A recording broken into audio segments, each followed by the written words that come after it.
یہ تو ہو جائیں گے نا، کیا مسئلہ ہے؟ پارلیمنٹ احتجاج نہیں کریں گے پھر؟ کیوں نہیں کریں گے؟ یہ ناکے لگے ہوئے ہیں، کیسے جائیں گے؟ راستے بند ہیں، کیسے جائیں گے؟ کیا طریقہ ہوتا ہے جانے کا؟ ہم مڑ کے تو نہیں جائیں گے نا، تو راستے بند ہیں، پھر کیا کریں گے؟ آپ دیکھیں کیا ہوتا ہے۔ کرنا دیں گے سر؟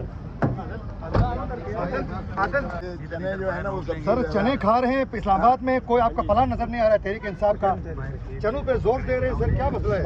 بھائی چنے ضروری خوراک ہوتی ہے، یہ زیادہ سفر۔ کھوسا صاحب آپ کدھر جا رہے ہیں؟ اڈیالہ جیل جا رہے ہیں۔ اڈیالہ جیل آپ بھی جا رہے ہیں، لیکن وہاں پر تو بہت رکاوٹیں ہیں، بہت زیادہ راستے بند ہیں، کس طرح جائیں گے آپ لوگ؟ دیکھتے ہیں جہاں فضپائیت کی جو ہے حدیں ہوں گی وہاں ہم بیٹھ کر جو ہے تقریر بھی کریں گے اور جو ہے احتجاج بھی کریں اطلاع گے۔ تو یہ آ رہی تھی کہ تمام ایم این ایز اور سینیٹر جائیں گے اڈیالہ کے باہر، آپ اور سلمان اکرم راج صاحب آئے ہیں باہر تو؟ نہیں، باقی بھی جا رہے ہیں، باقی بھی فالو کریں گے انشاءاللہ۔ اچھا سر، مرکزی لیڈرشپ نے نہ تو صوبوں کو کوئی پلان دینے میں کامیاب ہو گئی اور یہاں بھی اپنے پلان کے حساب سے احتجاج کرنے میں اسلام آباد میں بھی ناکام نظر آ رہی ہے۔ ایسی کوئی بات نہیں ہے، جن کی جو ڈیوٹی لگی ہوئی ہے وہ ساری پورے کر رہے ہیں۔ پھر چنے پہ زور لگانا سر؟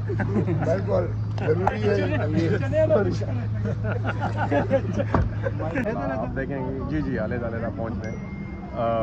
راستے میں چونکہ پولیس اکٹھی ہو گئی ہے، ہمیں راستے میں اجازت نہیں دے گی، تو ہم کوشش کریں گے کہ خفیہ طور پر کسی ذریعے سے ہم پہنچ سکیں انشاءاللہ۔ پورا نام کیا آپ کا؟ بالکل، پورا نام کیا ہے؟ نسیم علی شاہ۔ جی بالکل۔ بالکل، اور ہم آج پیغام دینا چاہتے ہیں پوری دنیا کو کہ عمران خان نے ثابت کیا کہ عمران خان ایک غیرت مند لیڈر ہیں، کوئی بےغیرت نہیں ہے، کرپٹ نہیں ہے، انہوں نے ابھی تک کوئی سر جھکا کے نہیں جیا۔ صحیح۔ 2 سال گزر گئے، ان پر کوئی کیس کرپشن کا ثابت نہیں ہو سکا، تو آج کے دن میں اپنے لیڈر سے گزارش کروں گا کہ پاکستان تحریک انصاف کا نام تبدیل کر کے اس میں ایک اور لفظ کا اضافہ کرے کہ پاکستان تحریک غیرت و انصاف، اور انشاءاللہ ثابت کر دیا ہے عمران خان نے، اور پوری دنیا پہ ابھی یہ تسلیم کر رہا ہے۔ بانی پی ٹی آئی تو جرات کا مظاہرہ کر رہے ہیں جس طرح آپ کہہ رہے ہیں اسی طرح، لیکن آپ جتنے بھی ارکان پارلیمنٹ ہیں اور دیگر جو رہنما ہیں وہ جرات کا مظاہرہ کر کے احتجاج کیوں نہیں کر رہے ہیں؟ ابھی جی اسلام آباد میں کوئی پلان نظر نہیں آ رہا ہے، تحریک انصاف ناکام نظر آ رہی ہے اس وقت تحریک انصاف پہ احتجاج کرنے میں۔ جی بنیادی مسئلہ یہ ہے کہ ابھی تک ہم نے فیصلہ نہیں کیا کہ ہم ریاست سے بغاوت کریں۔ یہاں آئین، دستور، سب کچھ صرف کاغذ کے ٹکڑے ہیں۔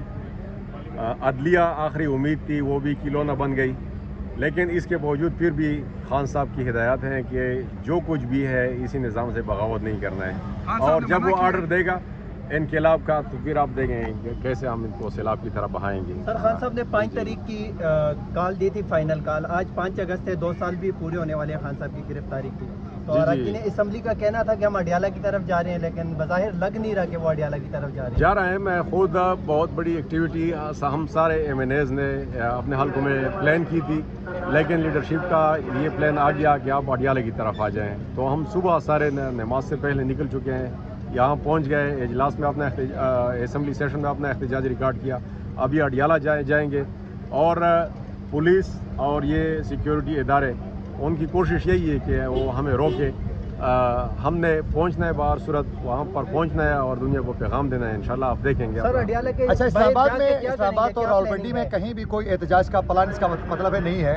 اسلام آباد میں ابھی تک آپ کے کارکن سڑکوں پہ نظر نہیں آ رہے؟ جی اس کا سیکنڈ ٹائم میں پلان تھا، وہ نکلیں گے انشاءاللہ، اپنا احتجاج ریکارڈ کرائیں گے جہاں تک ہو سکا۔ پورے پنجاب میں آپ دیکھ رہے ہیں تو پولیس کیا فستیت کا مظاہرہ کر رہی ہے، تو اسی کا مقابلہ ہم نے کوئی اسلحہ لے کر تو نہیں مقابلہ کرنا ہے، سوشل میڈیا کے تھرو ہم مقابلہ کریں گے، ہم احتجاج ریکارڈ کرائیں گے، کوئی نکلیں گے ورکر پولیو کے شکل میں ریلیز نکالیں گے، مقصد یہی ہے کہ پرامن طور پر ہم اپنا احتجاج کریں گے، کوئی اسلحہ نہیں اٹھا کے۔ بہت شکریہ۔